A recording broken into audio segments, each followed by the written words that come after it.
віку і дітей, які навчаються в молодшій школі. Анна, I'm giving the floor to you. I hope you are here and you hear me and you see that we're waiting for you to start your session. Anna?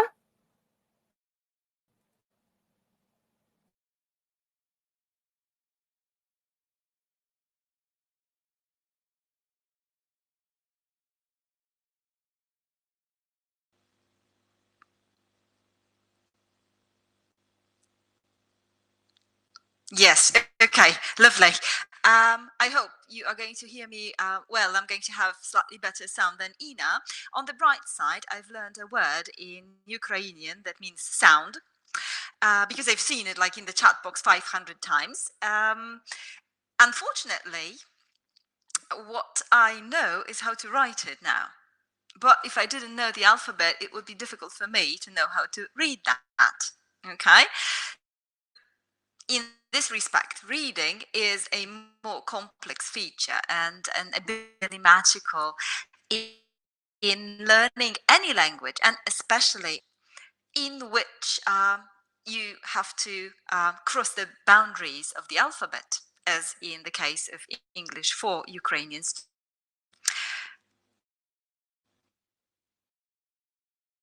So,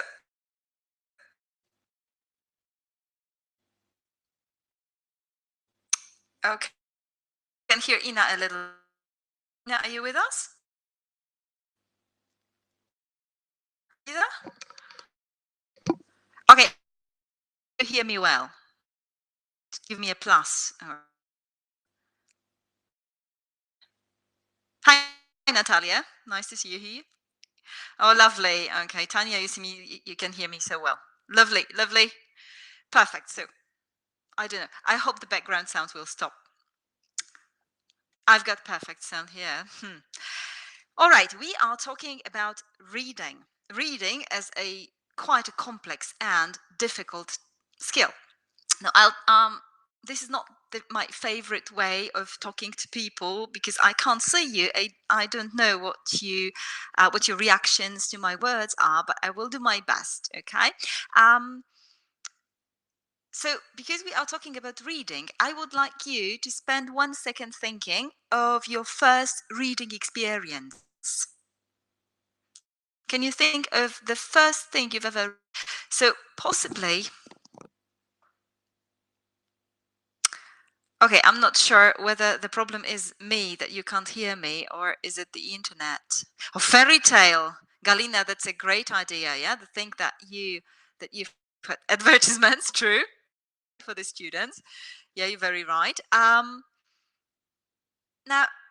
actually, you started reading much earlier than you think. Now, what is the first reading experience a child has? Now, way before you start reading letters, you read something else, something much more important from the point of view of survival. The first thing we read is faces, thing that a child learns. So if you look, it's showing different emotions. It is important for the baby to be able to distinguish between happiness and anger and sadness. And this is the first thing you learn to read before you even start learning letters.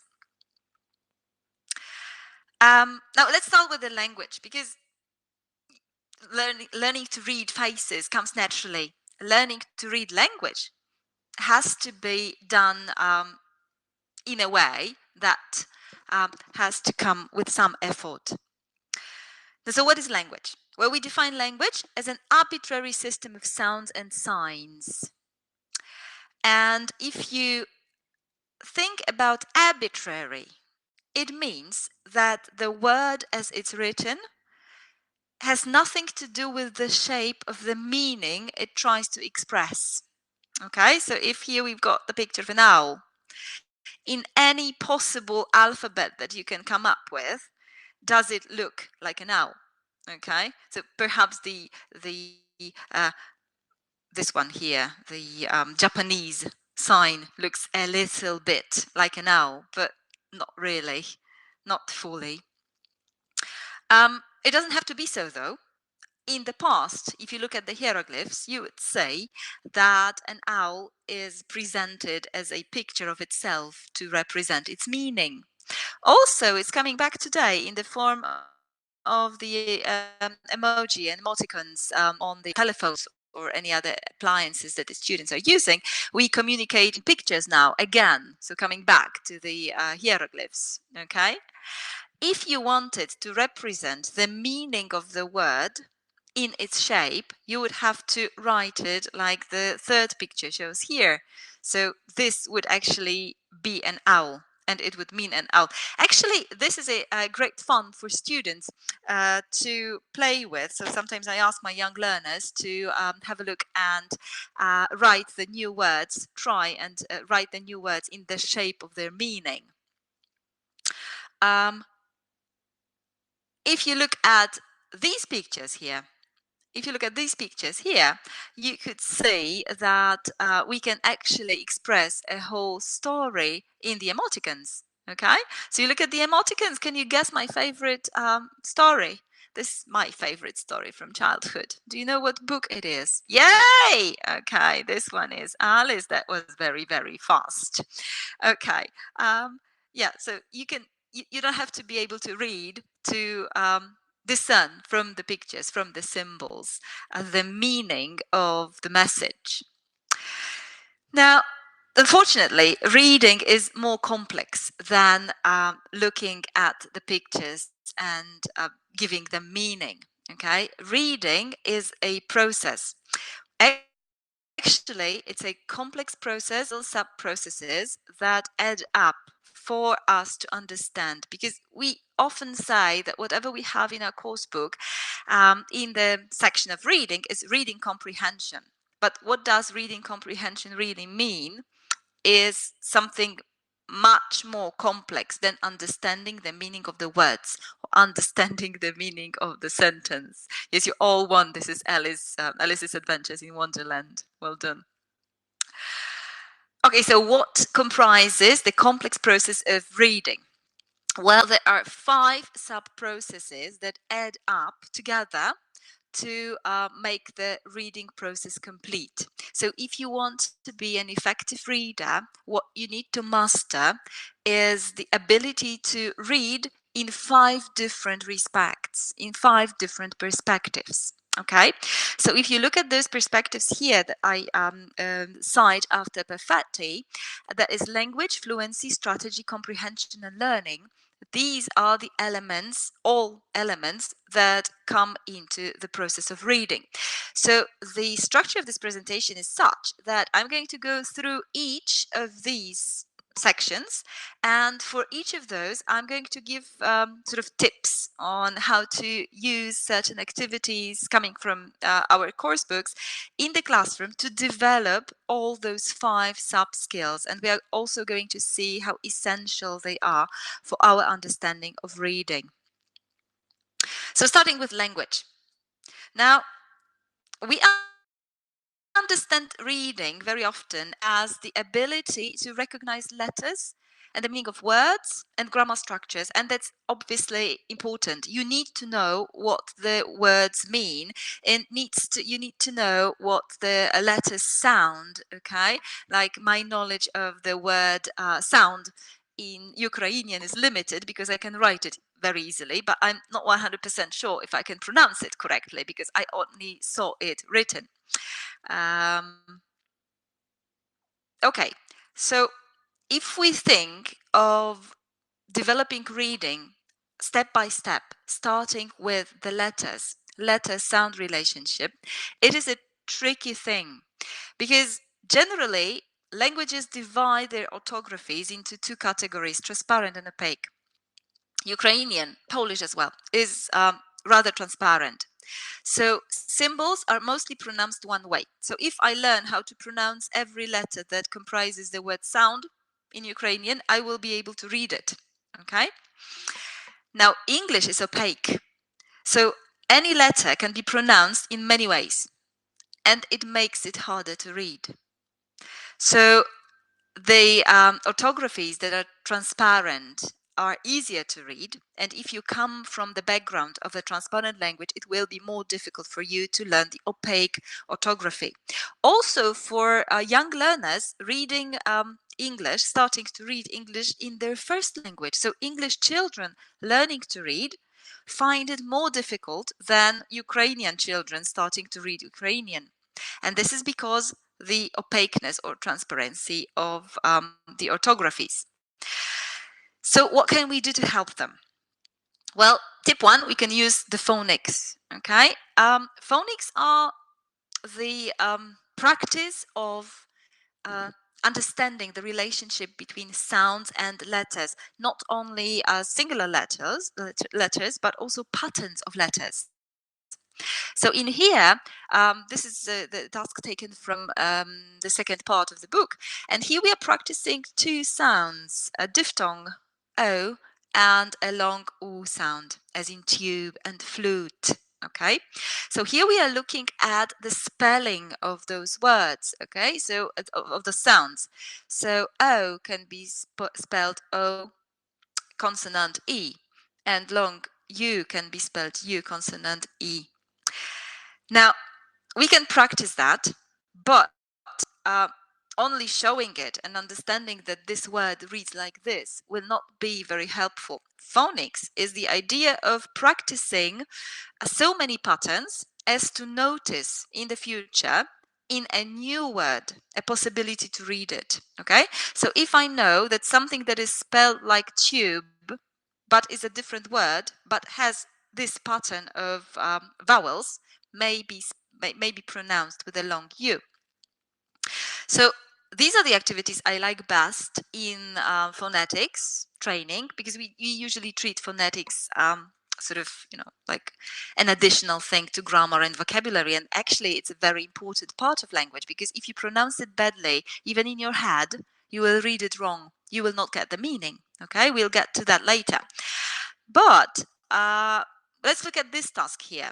So in this task, the task of the students is to circle the words with the O and U sounds, but only those that are pronounced as the nose and tube sounds. Okay, so if you're looking at Luke, long U, alone with the O diphthong, and stone with the O diphthong, that's still fine. But then there is a word mum, okay, and it also has a U, but here it's not pronounced the same way as in tube. Okay, it's pronounced ah. So the first time my students see it, they find it strange. They find it surprising. Okay, and even if I have older students or even university students, I show it to them. They say, "Wow, we've never thought about that, because you've learned the word somehow along your education, and you did not pay attention to those singular sounds." And it is nice for the students to see them at this level at the very beginning, so that they won't make the mistakes and they won't pronounce it wrong and won't hear it wrong in their heads. To practice it the fun way, there is this kit that Ina was talking about, and I'd like to show it to you, because I've recorded myself doing that, because I found it really interesting to see. I hope you'll be able to hear it. This is the activity that the students can do at home on their phones or tablets or whatever. You can also do it in the classroom if you have the interactive whiteboard. So if you look here, let me see if I can play that. Okay. All right, I hope you'll hear it. This is how it goes.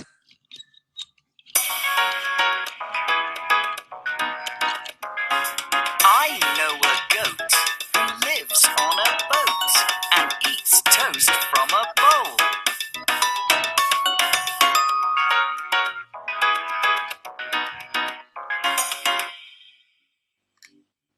Yay! That was great of me to do it that well, wasn't it? Okay. Now it's really nice, and I like it because it's got the rhythm.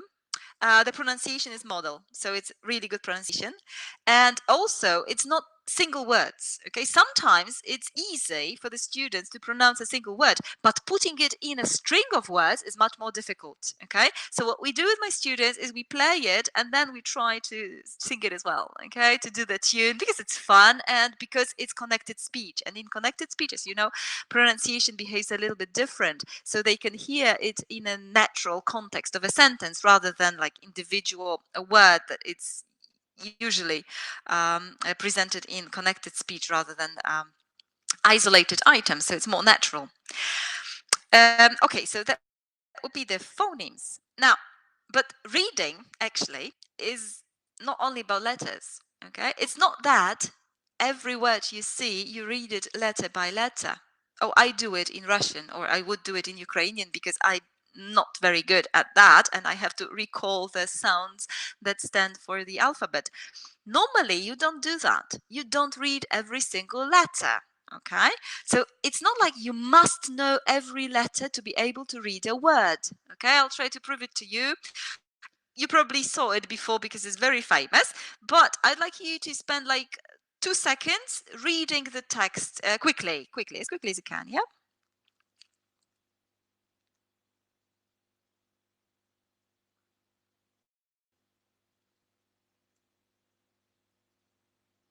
Okay, can you read it? Well, at the beginning, it's a little bit difficult, but then when you get the flow, it's sort of the brain puts the letter in the right order.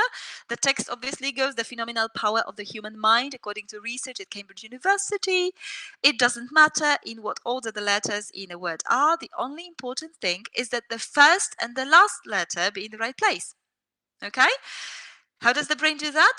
The brain is looking for regularities. Okay, now the event, the idea behind it is called by linguists a bathtub effect, because if the head and the legs are out, the middle doesn't matter. Okay, it doesn't matter what happens in the middle, the brain will deal with that. How? Well, because you make an assumption.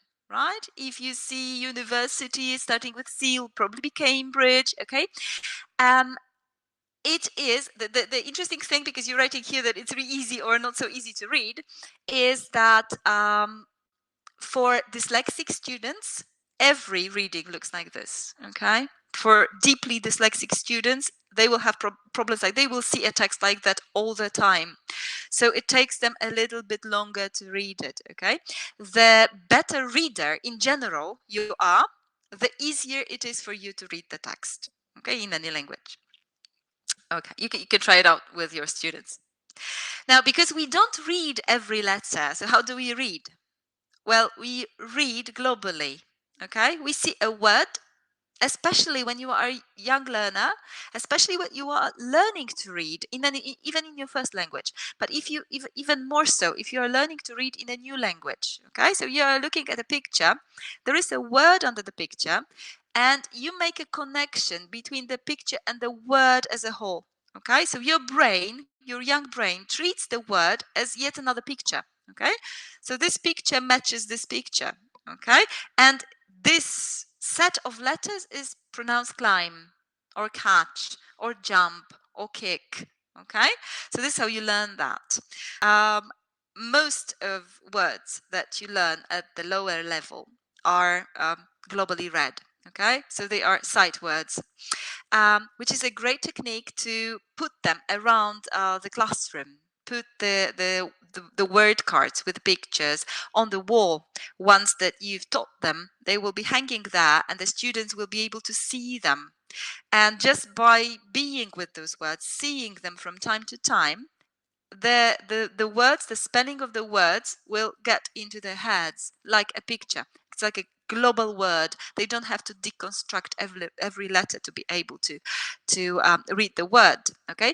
Now, if it was true that we read every letter, reading would take us very long time. Okay. Now, because we are learning words globally, so this whole set of words, letters, means something for us, then it's possible to match a picture to a word.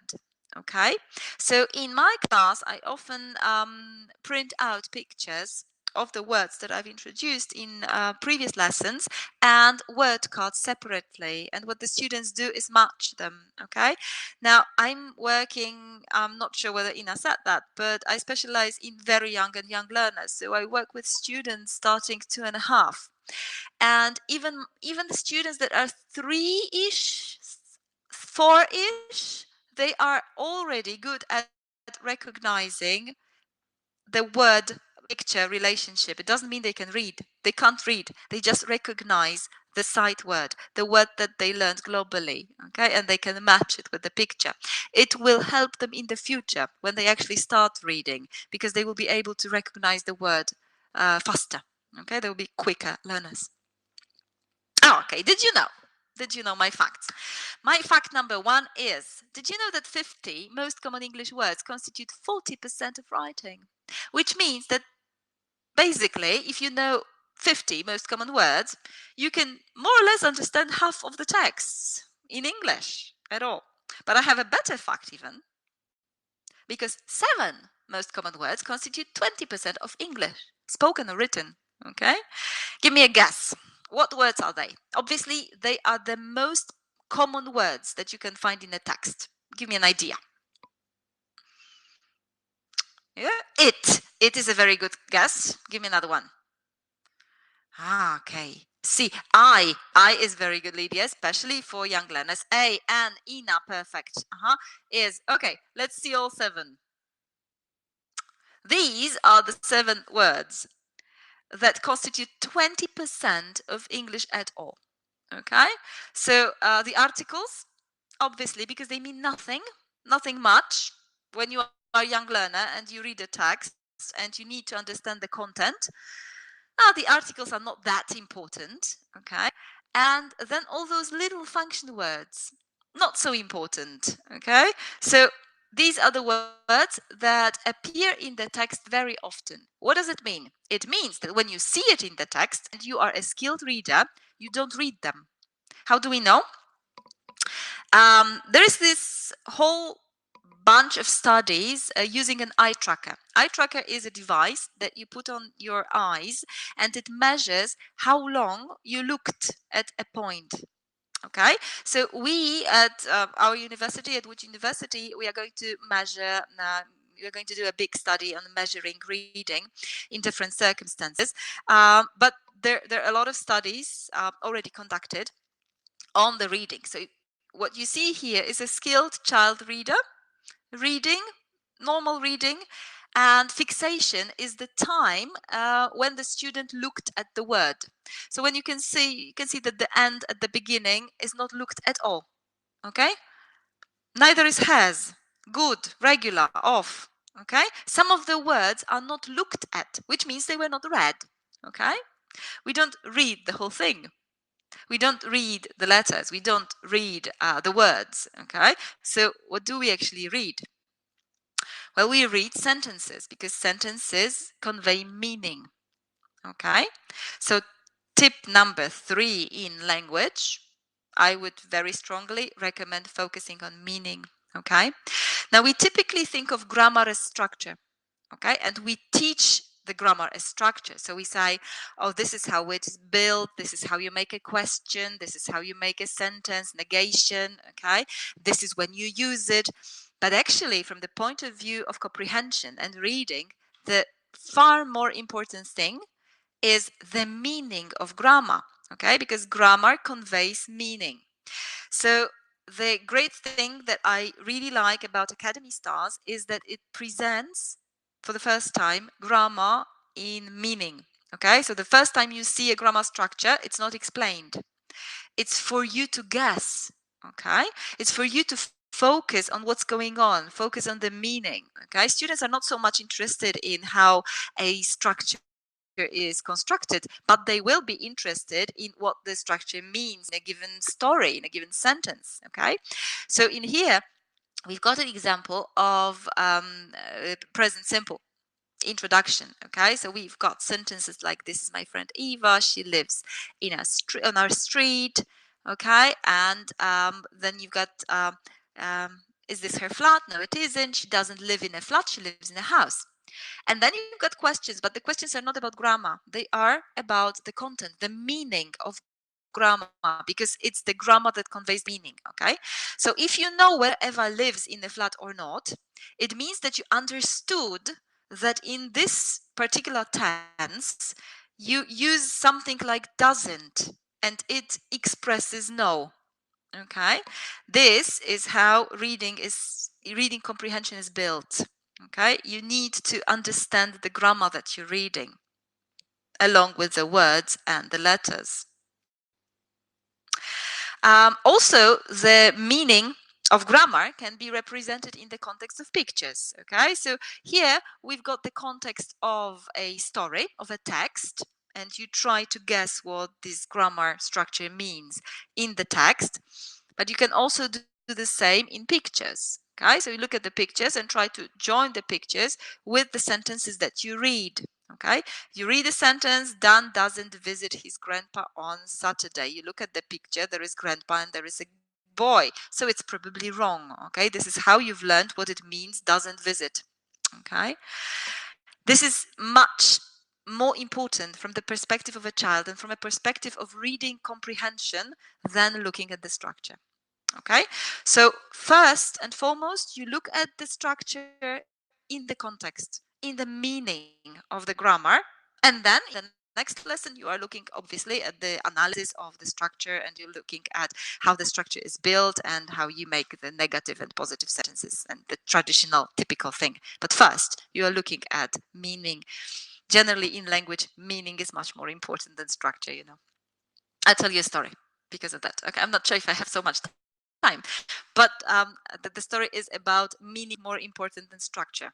Okay, so I used to work as a director of studies in a big all-national language school, and I had a very good teacher there, a very good, highly proficient teacher. She was teaching high level, C2 level people, and she had a husband who was a student in our school, and he was A2 level. Okay, so he could speak some English, not much. And one holiday, they decided to go to the United States just to visit on holiday, and found themselves on a railway station, and they had to buy a ticket to Chicago, and they didn't know how to, and there was nobody to ask because there were only the machines, ticket machines, and in those ticket machines you had to write the postcode for the city, and they didn't know the postcode, so they were at a loss. But they saw that there was an American couple in a machine next to them, and a traffic warden, like a police officer, was helping them with the same problem. So the police officer went away, and my friend decided to go and ask how to buy those tickets. So she went to the Native American couple, and she asked, "I'm terribly sorry to interrupt you, but would you be so kind as to share your newly acquired knowledge with us?" And so they looked at her and say, "What?" And then her husband, A2 level, came to them and said, "Help us." Okay, and it worked, and they got to Chicago, right? So from the perspective of life, of real life interaction, it's much better to focus on meaning rather than form. That was my story. Okay, so if you ever think about whether to teach structure or meaning, think about my story. Okay, lovely. Yet another element of reading ability is fluency. Okay, as I said, if we were to read every single letter, it would take us ages to read something, right? So we need to be fluent. Fluency is the ability to move through the text rapidly and efficiently. So you move smoothly and quite fast, okay, through the text. Now I will show you, I'll show you a task in which I hope I will prove that. Okay, so I'm going to show you 3 things to read. Okay, so in your homes nicely, either aloud or silently in your head, read those 3 things and see whether 1 or 2 or any of those is faster. Okay, go. Read the first line.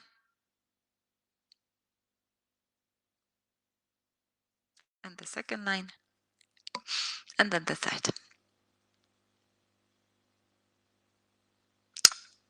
Now the task is not mine, obviously, it's Penny Earth, and her interpretation, her experience is that probably the first two you read more or less the same amount of time, but as Victoria says here, the third one was the fastest. Why? Why is that? I mean, letters are shorter. Here you've got very short words, they're short, but number 3, for some reason, which is the longest one, is the quickest to read. Why is that? Well, it's because it's got meaning.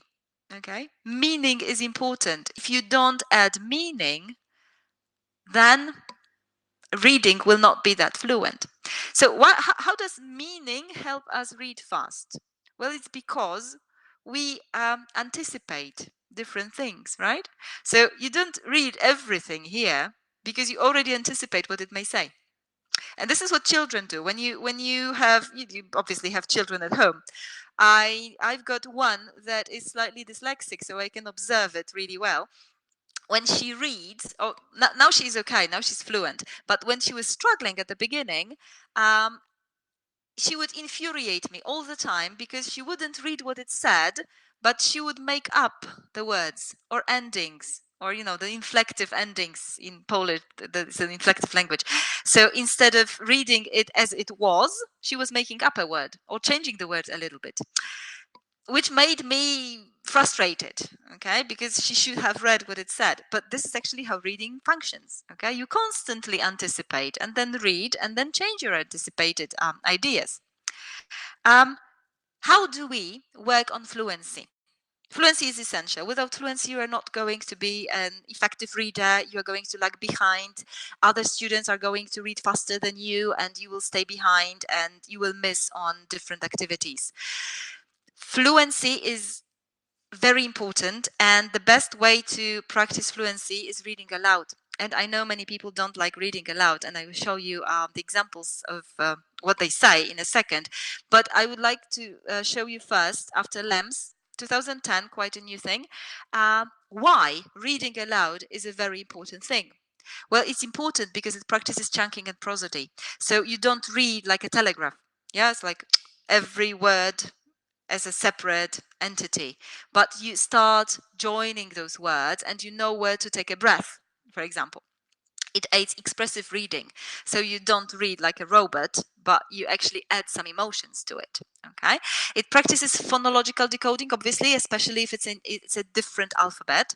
It boosts confidence and builds motivation, because if you practice reading a few times before you actually read aloud in the classroom, you are going to be better, and the chances of success are higher. Okay.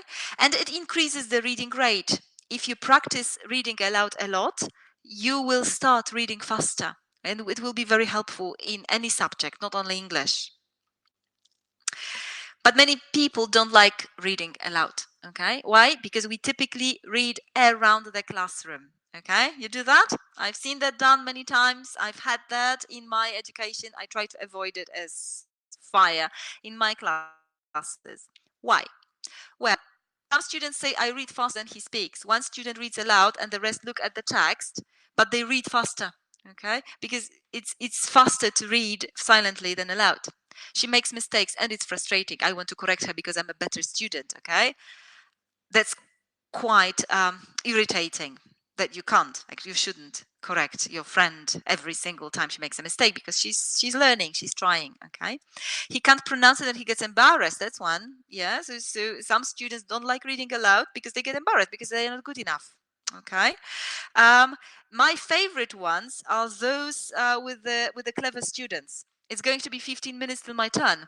Okay, so I know my students at the university, when they have classes of practical grammar, there is this teacher who follows this traditional routine, and the teacher tells around the class sentences in grammar. So what the students do is they count 1, 2, 3, 4, 5, 6, 7. Okay, I'm going to read this sentence. They learn how to read it and then they sit and do nothing. Yeah, because they've already counted which sentence they're going to read. There is no point listening to other sentences. Okay, so that might be the problem. So there are quite a lot of problems with reading aloud. But there are much more benefits of reading aloud. So what we have to do is try to establish a reading aloud routine that is not going to be reading around the class, and it's not going to infuriate the students as in those comments. Random choice, definitely Natalia can help. My favorite tool for random choice is the sticks. You use them, the sticks that you can take from Starbucks or from McDonald's, the ones that you stir your coffee with, and on those you write the names of the students. I put them in the cup, and then I take out one and I read the name, and then I put it back into the cup. Because when I was a student, my teachers had the routine of asking someone randomly to read, and once I was asked, I read my part, and I was free till the end of the lesson because the teacher had to ask all the other students as well. Okay, so I put it back because this, I don't know, I pull out Natalia, and I put it back so that Natalia has to still listen, because she might, by chance, be drawn again. Okay, so that's a good idea. You can try it out. It really works. Students feel it's fair. Okay, because it's not like you're always asking the same people. It's just by chance. Okay, this is how it happens. You're not picking on anyone. So what can we do? What can we do to practice reading aloud without all those problems? Tip 1, I've got a few ideas. Tip number 1 is reading after the recording. It works really well with my students. I worked with that on level 5, so quite advanced students, and they really got much better with their prosody and fluency of reading. Okay, so what we do, this is a video, you can watch it. I'm going to show you a fragment, and the students are looking at the dialogue. It's a 2-people dialogue always, so you can put them in pairs to do that. But before I do that, we practice it as a whole class, and what we do is we listen to one sentence at a time, one phrase, one person. Okay, so I play, look at this photo, I was 4 years old, and I stop, and they have to repeat it. Now the point is that they have to repeat it in exactly the same way, exactly the same, with the same intonation, with the same exaggeration. Okay, so my students get quite excited about that because they think it's fun. Okay, and they play fun. It's not them. They think that the speakers are exaggerating, but they actually are very British speakers. That's more or less what it sounds like. I'll show you a fragment. I got it for you in here. Let's see if we can see that. Okay. Look at this photo. Look at this I was photo. 4 years old. Oh, you look so different. Did you go to kindergarten? Yes, I did. Did you like painting at kindergarten? Yes, I did. Okay. Yeah, I'm sure you see what I mean. Is it when she says, did you like painting in the kindergarten? Okay, so we are trying to imitate exactly what the people say. Okay, and it's real fun because the students are happy to get into the roles, and they're practicing quite a lot of those pronunciations. Obviously, they are very high level British, well-modeled pronunciations, so it sounds really well if they can finally get to that level. And then I put them in pairs and they practice that together, which is also quite funny because they still try to imitate those pronunciations, those exaggerations. The point is that although it sounds exaggerated at the beginning, with time it will lessen because the students will not be able to exactly copy those pronunciations, but they will copy it well enough to sound really well. It's really good. I do that because they have fun doing that. If they didn't, I would think maybe not. But I think it's real fun, and it's real fun to imitate those pronunciations. Very traditional way of doing things, but it works for my classes because my students have already forgotten. When I was a student, at the very beginning, we used to do that. Then there was regression. We stopped doing that. We thought maybe it's not important. And so they don't have the experience. They forgot. They have never had it. Okay, so now they find it quite interesting. Okay, the second idea I've got for reading aloud is popcorn reading. You know, you might have heard it before because it's like an idea, fixed idea of popcorn reading was already coined and people are using it. This is the idea when I start reading something and I stop somewhere and somebody else has to continue. Okay, and then the person stops somewhere and calls out the name of someone else. It makes the students pay attention because you never know when I stop. Okay, so I say, I visited the zoo with my mum last weekend.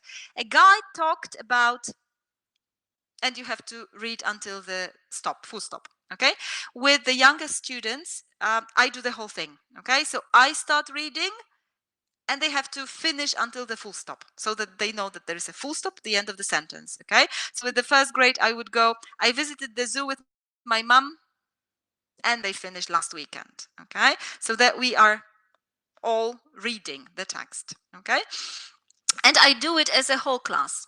Okay, because this is the moment when I can control all of them, right?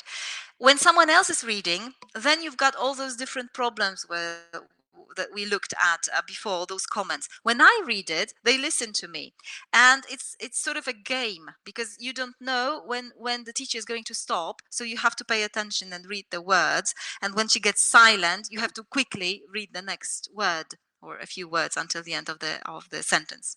Quite fun. Try it out. Role play the line.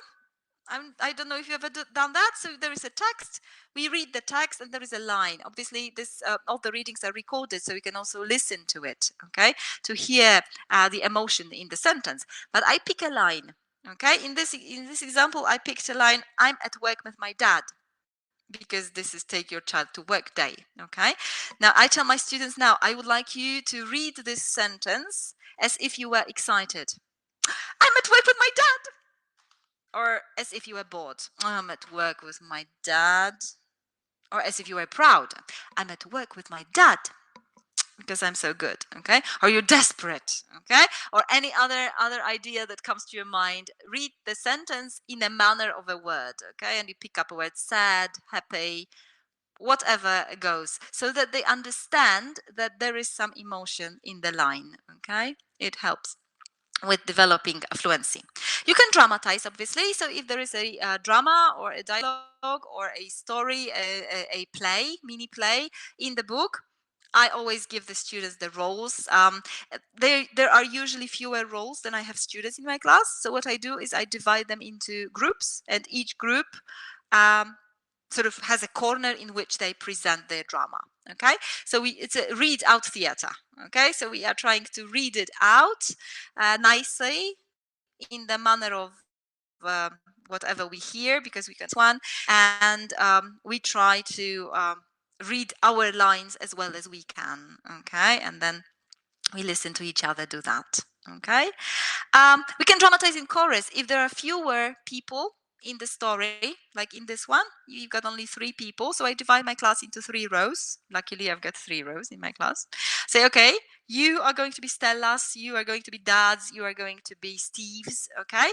And they read it all together, okay? Again, a very old traditional technique that is not doing we are not doing it anymore. We have forgotten about that. Irina, yes, I'm using the book. I've been using part 1 and I've been using part 5 so far, but they are more or less similar in terms of structure. So this is what I'm doing with my classes.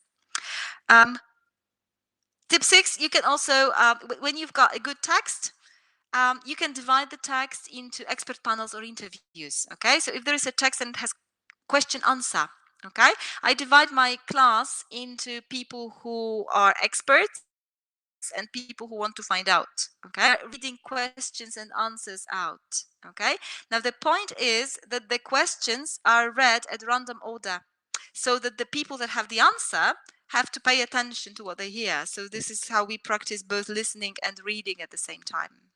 Okay, spot the mistake. This is the favorite one of my youngest students, so the ones I'm using Academy Stars 1 with my students here. And this is when I am reading the text or somebody else is reading the text if they are already good, but I'm changing a word and they have to find the place where they've changed the word. So in here I would be reading, bump out, bush baby child, it's on its legs and its big ears are very sad. Okay, and what they have to do is find the words and as quickly as they can shout out that it was a wrong word. I read it wrong. Okay, now the youngest students like it best because, you know, with the youngest students, if you teach the youngest students, you'll know that they love when the teacher makes a mistake. Okay, so I make a mistake all the time, and I don't know things most of the time. Okay, so I say, oh no, I don't know that, and I make mistakes, and I say, whoops, you're right, it was red, not sad. Okay, because sad is written differently. Okay, yeah, so this is what I do with mine. You can try it out. Youngest works best. Then we've got a strategy, the next micro skill for the process of reading. Strategy defined as the ability to anticipate, select, organize, summarize, monitor, and repair comprehension. And this is all that is happening during reading. While we are reading, we are performing all these actions automatically if we are expert readers, if we are well-trained readers. I will show you how it works. Okay, so I'm going to show you a text with gaps. Okay, now in your houses, in your rooms, in front of your screens, quickly shout out what the words that are missing. Okay, maybe we can see. The weather was awful. It was heavily all day. It was what? I was sitting in the living room watching my favorite opera. It was raining. Perfect. That's a great guess. I was sitting in the living room watching my favorite soap. Obviously. Oh, a lot of soaps now. Okay, soap opera. Mom was in the kitchen. That's a very interesting one. Mom was in the kitchen dinner. Making, cooking. Aha, lovely. Cooking, making. The interesting thing here is that if I change mom for dad, it's usually eating. Huh? So there is something in the brain that sort of puts them in certain compartments. How do you know? Well, you anticipate. Okay, you guess. Now, soap opera is a fixed collocation, and you've learned it as one word, and it's sort of, actually, it could be Puccini's opera or whatever, but soap opera is the first thing that comes to your mind. Okay, now if you're reading the text, you would probably not read those words, those that are missing, because there would be no point, because you already know what these words are. Okay, so this is how we anticipate. How do we do it in the classroom? We can ask the students to anticipate from pictures. Okay, so we look at the pictures and we say, here in this task, look at picture, answer the questions, read and check. Okay, so we are looking at the pictures and say, where's the boy? What can he see? Okay, is he happy or scared? And we are doing that based on the pictures. We haven't looked at the text yet. Okay, only the pictures. And then we read and we see whether we were right. Okay, now that's easier, because if you get a text and you have no idea what it's going to be about, if you are not an expert reader, it will be difficult for you to get into the topic of the reading. But if you already know it's going to be about a boy, that the boy is in the bedroom and he sees different things and he's scared, you more or less know what the reading is about, and then it's easier for you to read. In the context of exam tasks especially, the good technique to teach the students is anticipating from context. So as we did with the cooking of the mom in the kitchen.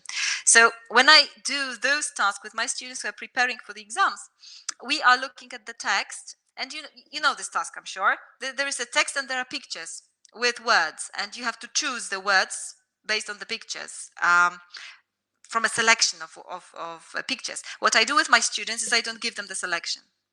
Before I give them the selection, we are trying to see whether we can guess what words are missing, more or less. Okay, so lots of mountains are big and have got snow and something picture. What have they got? They've got snows, and what's in the picture?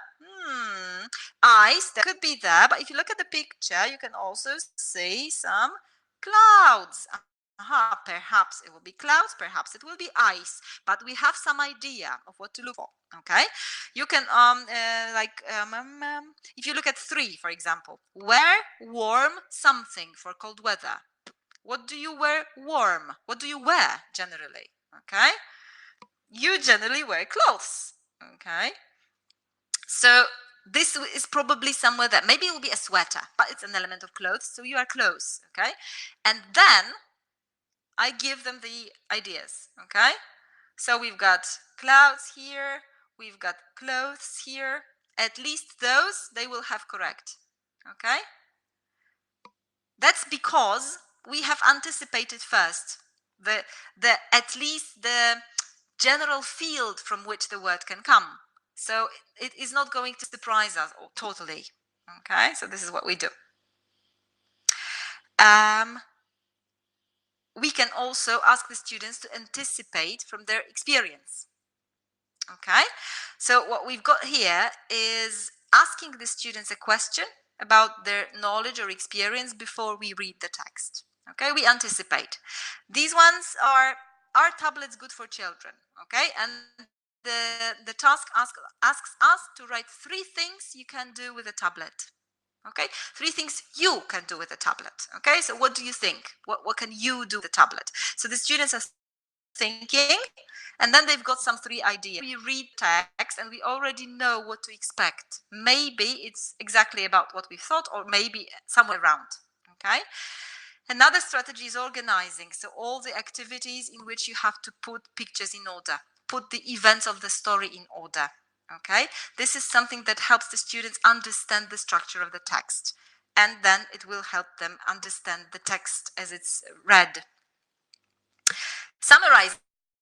I've got some ideas for summarizing. I'm sure you've got your own, but maybe I'll have something new that you haven't tried yet. Summarizing is an important ability because it shows us that the students actually understood what they've read. Okay, in any language. Actually, it's difficult in any language, in the first language as well. First idea is the retelling. Okay, so we read the story, and then I want the students to retell the story. But it's very difficult if the story is long. Okay, if the story is long, what we do is we read the text, but then we cover the text and we only look at the pictures. And based on the pictures, we are trying to recall the story as it was. Okay, not in exact words, but just a summary of what happened. We can do the same with keywords. So instead of pictures, we can take different keywords from the story, and looking at the keywords, we are going to recreate the story. Okay, we can ask the students to do it as a communal storytelling. Okay, so every group, for example, gives us 1 sentence with the story, summarizing the story, then 1 sentence with winter, then 1 sentence with boat, and so on until we have the whole story. And text messages, that's the new one that my students like. This is the one that I tell them, you've read the story, and now I need you to imagine that you are tweeting to your friend about what happened. Okay, so in this story, Ted and his family are sailing to India and stuff is happening, and my students write, hi, I'm on a boat, it's cold, I don't like sailing. Okay, which is great, a great summary of the first frame of the story. And so we go with the next frames, pretending that we are tweeting actually something on our Twitter accounts, for those of you who like modern technologies. Okay, comprehension, the last but one, the ability to understand the text and the writer's intention. Now, comprehension comes in 2 forms. Let me put it this way. The first one is, this one is the shallow, by the way, sorry. The shallow comprehension. Okay, shallow comprehension. We've got yesterday, I saw the Parglish Lester Golening begrand the brak. Anyone understands? Hopefully nobody, because the words don't exist. Okay, but if I ask you the questions, what did the author see? You would know. Okay, yesterday I saw the Parglish Lester. What did the author see? The Parglish Lester. Lovely. What was the Flester doing and where? Well, the Flester was Golening and where? Begrand the brak. Okay, and what sort of a Flester was he? He was a Parglish Flester. Okay, and you can answer all these questions, but you have no idea what the text is about. Okay, so this is, sorry, it should be shallow, not deep. It's shallow comprehension. So a comprehension like my reading Russian. Okay, I can read quite fluently in Russian. I'm quite good at reading Russian. I know what sounds the letters make. I can basically read a nice page of text in Russian. I understand absolutely nothing. Nothing, not a single word, nothing. But I can read that. Okay, this is something that sometimes we get trapped in when the students read so nicely. So they read and read and read and say, wow, very nice. I've got a great reader in my classroom. Unfortunately, the reader is good, but he understands nothing that he's read. That's a possibility. That's why fluency tests are not that good. Shallow comprehension is when you've got a text, something that is also important to practice. When you've got a text and then the questions are exactly to the text.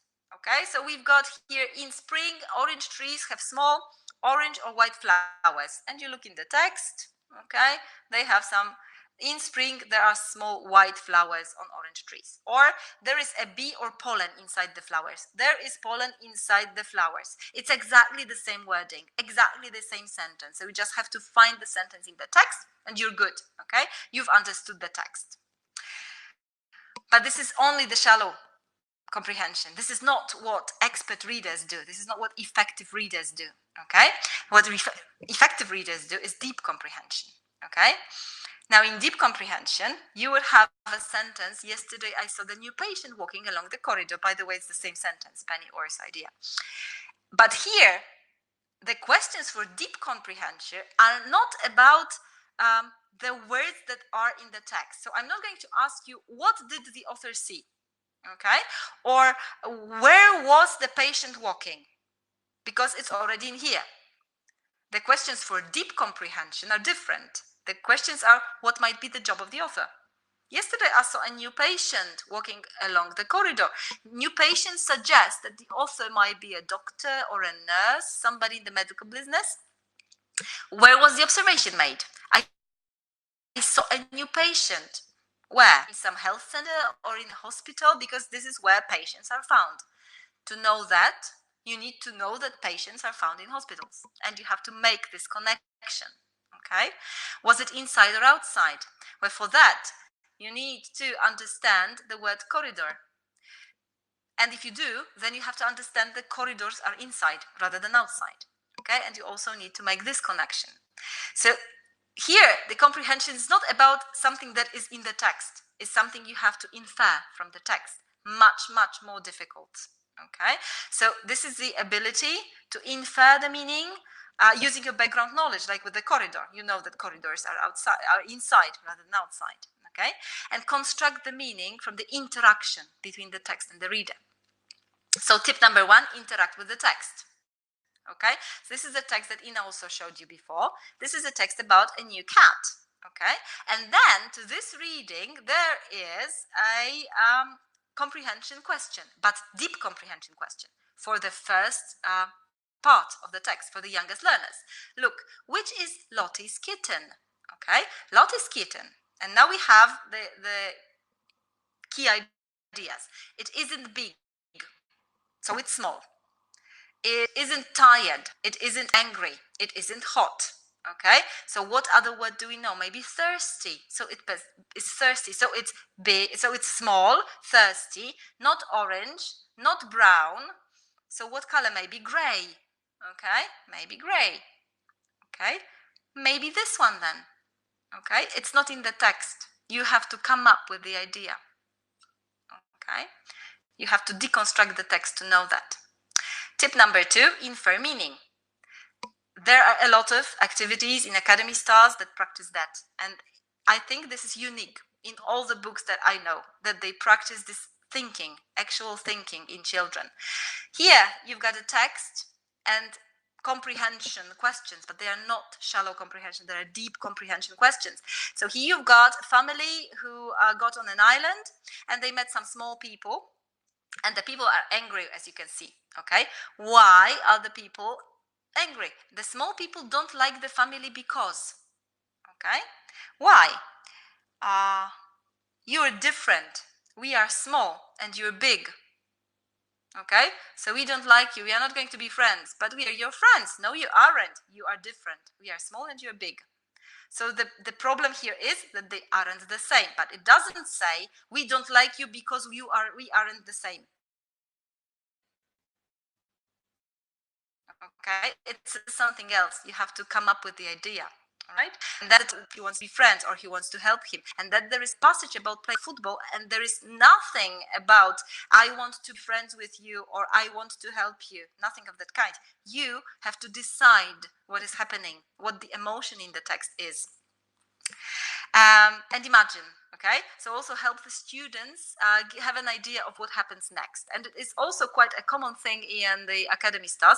What happens next? So you've read the story, and now, because you've got this knowledge, come up with an idea of what happens next and write a very short, very simple sentence about that. Or Even more creative. Think. Even more creative. Read the story about Little Red Riding Hood. Everybody knows the story. Now, think and answer. Is the wolf good or bad? And why?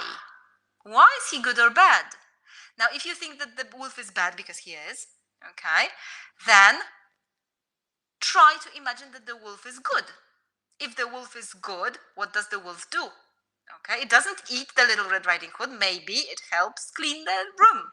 Okay, and we are talking about very young learners starting to think creatively very early on in their education. Think about it. Maybe you will be the first and maybe only people in their first grade classroom who will expect them to think about something, who will develop their thinking skills, allow them space for development of that sort of activity. Okay, and the last one, really quick, learning. Okay, now learning is the ability to constantly confront the knowledge with the text. Okay, so this is why we read. We read to learn something new, and this is what the students should be doing. Okay, first, tip one, ask them what they know before you start reading, because they may know quite a lot in whatever language, because they like to share, and maybe their knowledge is important, and sharing this knowledge will also help other students learn something new from each other. Okay, like peer teaching. So here we are looking at knowledge. A poem has got a rhythm. Always, sometimes, never. What do you think? Okay, what do you know about poems? Or experience. Look at these texts. Where have you seen them? Can they be found in an aquarium, a cinema, a supermarket? Think of where you've seen texts that look similar. Okay, this one is about the experience that the students may have before entering your classroom. Okay, and the knowledge also, again, that Ina showed you, use subject content. You know, we are special as teachers of English, right? Because if you're a maths teacher, you teach maths. If you're a geography teacher, you teach geography. But when you are an English teacher, you teach everything. You don't teach English, right? You don't come into the classroom and say, dear children, today I'm going to tell you a story about the fascinating adventures of present perfect. You don't. You come and say, I'm going to tell you a story about wolves. Okay, I'm going to tell a story about something else.